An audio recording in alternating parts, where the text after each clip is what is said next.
golden blocks. From yesterday when blacks were sold, to better days when blocks turned gold.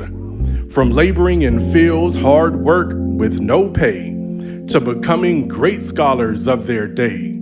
Started with servitude, but slavery didn't define them, left that plantation and that paradigm behind them. Young C.T. Walker, after picking cotton, slipped into the woods, survived 3 days and 3 nights without water or food.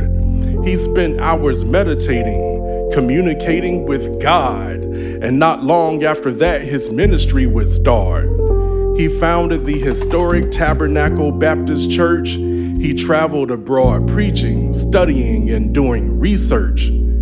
His education and travels were funded by people who believed in him. The God in him was recognized by the God in them. This anointed man could deliver a mighty, soul-stirring sermon. He was known as C.T. Walker, the Black Spurgeon, which is the title of his biography, published by his friend Silas X. Floyd. A powerful force were these great men.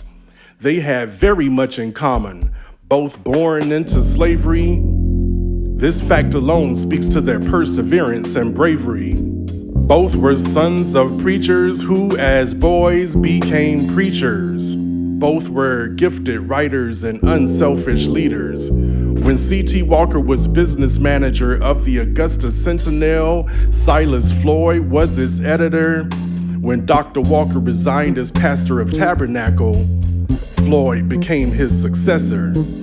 Another colleague of these men was Thomas Walter Josie, a brilliant scholar, Tabernacle Sunday school teacher turned medical doctor. Walker and Josie would also accompany one another at Pilgrim Life Insurance Company. Josie was a humanitarian. He supported charities and promoted unity. One of the last physicians to make house calls in our community. Having a proper foundation to build upon is crucial. There is no substitute. Dr. Josie began his education at Haynes Normal and Industrial Institute, the first school established for black people in Augusta, Georgia in 1883, founded by the Honorable Queen Lucy Craft Laney. Blessed with a vision along with God's gift of prudence, she grew the school from just a handful to over 900 students.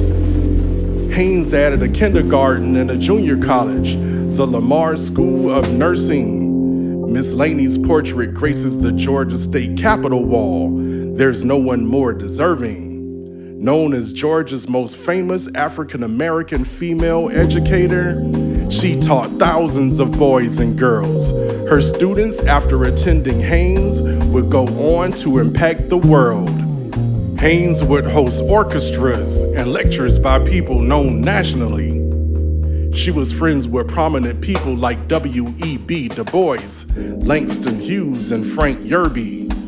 One of Miss Lucy's students and proteges was Mary McLeod Bethune, who would later co-found Bethune-Cookman University in Florida and HBCU. Miss Lucy also co-founded Augusta's chapter of the NAACP.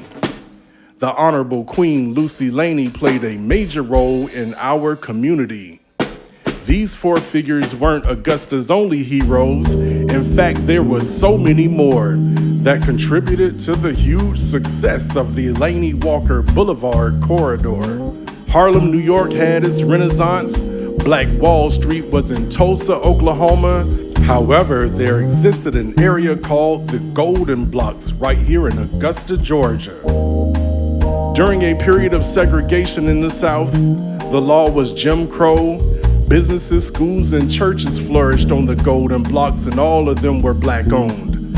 Industries, entertainment, and theaters thrived. The system was against us, but together, we survived. For their vision and determination, we thank our ancestors. They set examples for ages to come. Their examples remind us of the importance of Sankofa to move forward while looking back where we came from. We must allow those embers of hope to burn inside of our minds. Can't allow our thoughts to be enclosed in a box. Remember the importance of the village, teamwork, cooperation, and the vision of the golden blocks.